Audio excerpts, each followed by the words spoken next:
JPT sub, everybody. Today we're going to take a look at look at my new Class 800 Hitachi Great Western Railway. It's the 9-car set. There's also a 5-car set of this, a couple of different versions of the 5-car set, but this is the 9-car. It's a really cool set. You may have seen it in a previous video running here and there. Now, to put decoders in it, it uses a EM13. This is packaged Kato, but it's made by Digitrax. But it also needs a decoder for the head car and the tail car. The power unit that gets the EM13 is in the middle of the train. So I've seen a lot of videos out there on putting DCC in this, and these two parts, it's really important to get them turned the right way going in there.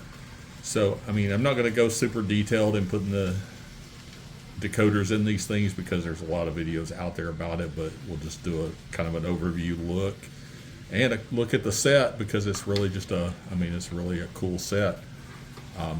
Typical Kato packaging. The bookcase packaging, I really like this bookcase packaging. You guys, anybody that has one knows this is really, really cool stuff. So if we pull one out here, it's set A and set B on the boxes, end pieces. The A set has a barcode on the bottom. I noticed the B set doesn't. If we open it up here, we've got the Kato instruction booklet in here. These things are actually really cool. So in addition to, if you haven't seen it, they show the typical layout for the train for assembling it in here. A little bit about track radiuses and things like that. How to put the lights in the cars. That's somewhere down the road because I don't have the light kits, and let's face it, 9 cars with light kits is a bit of a doing, and a parts list here on the back. So pretty cool, all in all. So we're going to set that aside here. The obligatory Kato bubble wrap. I'm glad they do that though. It's a nice protection for them. And here we go. Here's this. Here's set A of this set. This is a beautiful set. The coloring is from the real one I saw. This is spot on match. The colors, the look of the car. There's a little bit of underscale detail that you don't see it anyway, so I'm okay with that. This nose piece to me looks right. I've seen that it was actually not exactly right because they had to compromise a little bit to get everything to work, but to me it looks perfect. So that's the A set. Let me just put this back in here real quick.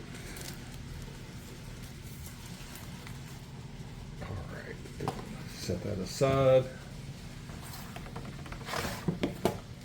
The B set, basically the same, pretty much the same thing. There's no extra instruction book, just the bubble wrap and the other 4 cars of the set here. Depending on which way you want to put it together, the head end or the tail end. So, and that's one thing. By the way, back in the A set that I didn't mention is the this your head end, tail end car, but this car here, car 5 in the set, is the power car.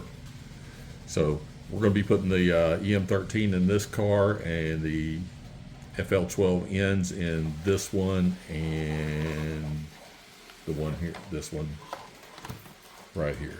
So that's our 3 units, and I'm going to keep them in the box for the moment while I do the DCC so that I can keep the orientation right, because that's going to be very important when I'm putting in the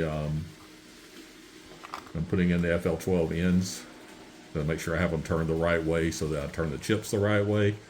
And basically what happens is if you get them turned the wrong way, from what I've seen, is you'll either get headlights on both ends regardless of direction, or you'll get the red tail lights on both ends. And I said regardless of direction, but no, it's actually just depending on the direction. If you're going one direction, you're going to get all white light. If you're going to go in the other direction, you get all red light, and that's not what you want. So a couple of guys, Piccadilly, John at Piccadilly, Great Dalton is another one. He both had good videos on doing this, so we're going to give it a shot here and see what we get.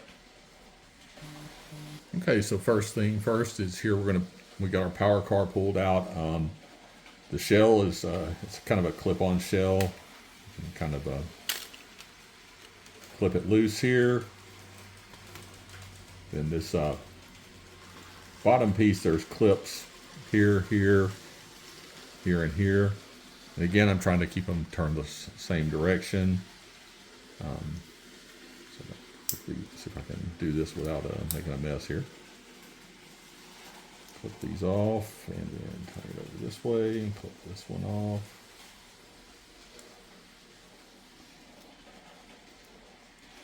So this already has the light board in it, but I don't have the light kit to light it up. So when I get that, I'll do that. So there's the fuel tank. So we're going to turn it this way because we're going to turn this back over here. Just turn. All right, so from what I've seen, the M13 is going to go in, I think, at this end, but I'm not sure. No, it's this end. I'm sorry. Can tell because there's a little more space there. And plus this has got a divider here that stops that. So we're going to get that out. And most of the videos I've seen, they actually pull this bogie out and drive shaft out to put it in. But I saw one where the guy actually fished it under the drive shaft and snapped it in place. I'm going to give that a try, and we'll see how that works. Okay, so I got out my chip, and this little thing comes with a nice little instructions. They're all in Japanese, so there we go. I was able to fit this under the drive shaft, so now all I should have to do is just hopefully it'll slide forward right into place. Not having done this before, I'm not sure how far it's supposed to. I would think it's supposed to slide far enough in that, yeah, there we go, that it drops down into the notch. Yeah, and it looks like it did. So there we go. So the next thing is we'll try it out and make sure it works before I move it on to the next part of this. So stand by. Okay, so we got our EM13 slid into place here, and like I said, I did it without removing the bogie. You know, went back and watched another video, and everybody takes the bogie out except for one person I saw. So it is actually doable. It's tight, but I also got it once I got it in there. There's just little clips here that it just kind of slides in under, and it's a nice easy fit. I did set it on the program track and just read the address real quick, and it read the address, so I should be good there. Usually if I read the address, I'm going to run fine.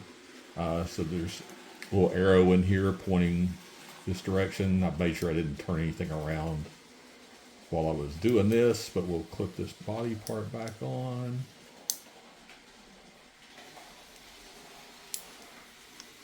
And without me turning it, remember the arrow is pointing this way.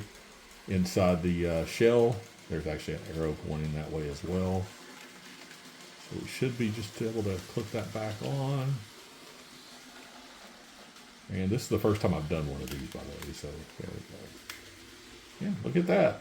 All right, so we got our EM13 installed here, and we'll put this stuff away. And then we're going to look at doing the FL12 ends for the other two cars. Okay, so we're ready to put the FL12N decoders in here, just like the other EM13 we looked at. They come with an instruction sheet. This was not very helpful because it doesn't really tell you anything about, has like an arrow here, but it doesn't mention that if the trains are facing opposite directions, you got to turn the decoder around to get it to work the right way. So, and I'm basing that on what I saw on other channels of people doing the installs here and issues they had. So let's see if it really works that way. So we've got our car, and unlike the power car, you don't have to take the body shell off here to do this. But one thing here is, so this little panel pulls off, and this is where the decoder goes in here. One thing I've seen on every other video of doing an install on this is that there's a blanker plate to remove from here. However, this is the latest run, and apparently there's no blanker plate in there. So it would appear that the decoder is just going to go straight in. So we're going to see here, make sure we've got them both turned the same direction.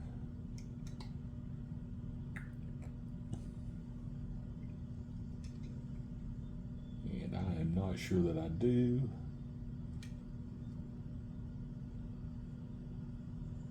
It looks like I've got them turned the right way here, so we're going to give it a try and see.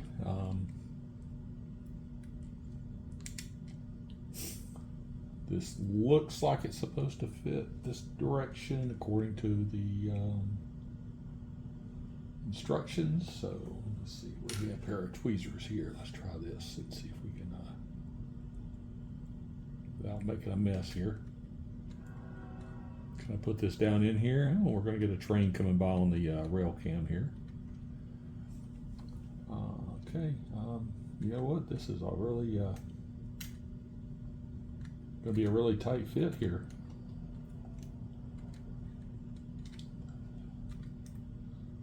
There it goes. So it's down in here. Question is, can I get it to slide into position next without messing up the decoder itself?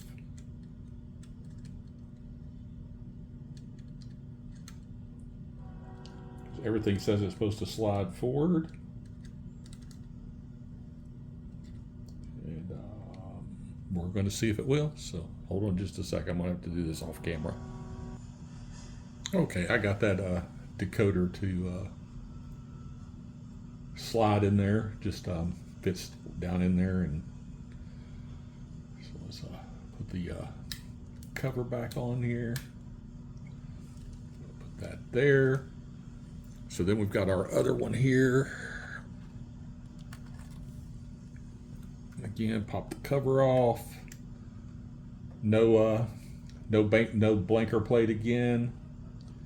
So this one we're turning the decoder is the opposite direction.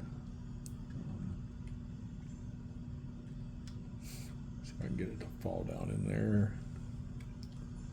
All right, so now I can, once I got it in and I'm sure I got it turned the right way, I can turn this thing around and kind of mess with it. Get it to drop down in there. All right, so I got it kind of, you can see it's kind of sitting at an angle in here now where it's gonna, what I did before was I was able to get it to, kind of once it got down in there, kind of slide it, get it to slide forward.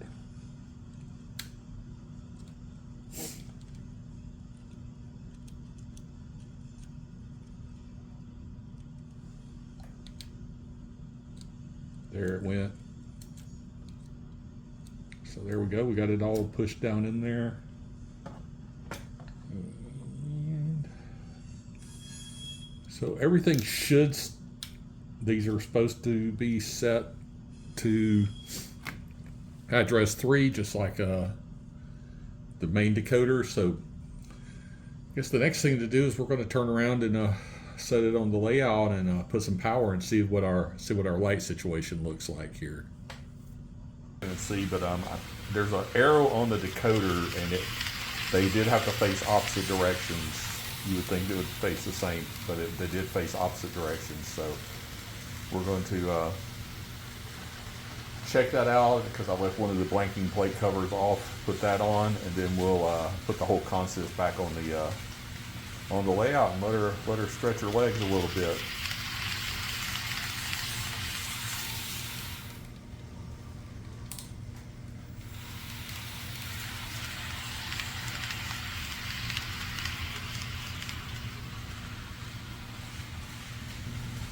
Okay, before I put that blanking plate cover back on there, see if I can shine a light in there. I don't know if you guys can, if it really shows up that much, but there is an arrow on that decoder that has to point the wrong way. So, you know, good luck with that. That's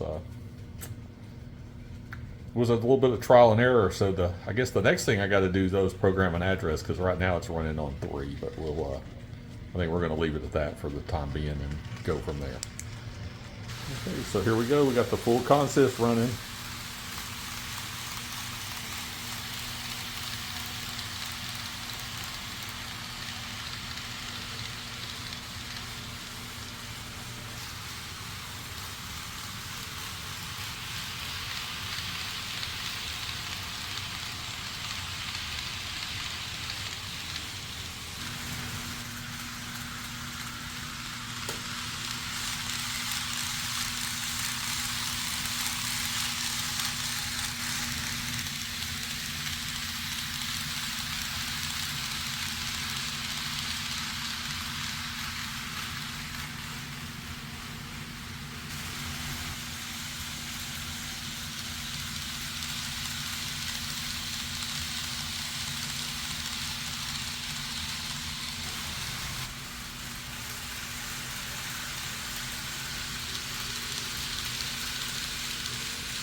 There you have it, folks. Thank you guys for following along here, and hope you enjoyed seeing me struggle with putting the DCC chips in this Class 800 here. Had fun doing it, and I'm really glad to get this thing converted over to DCC. Kind of in the foreground is some passenger cars that are sitting where I'm testing up stations scene that I'm building that this Class 800 should look right at home in, and you'll see more on that on my channel if you've been following along. And if you're not, you know, click subscribe and you'll get notifications when these videos come out, and it's free to subscribe. And so hope you click like, and if you have any comments or any suggestions, please drop them in the comments section here. Everything's appreciated, and I really enjoy it. And thank you guys for watching.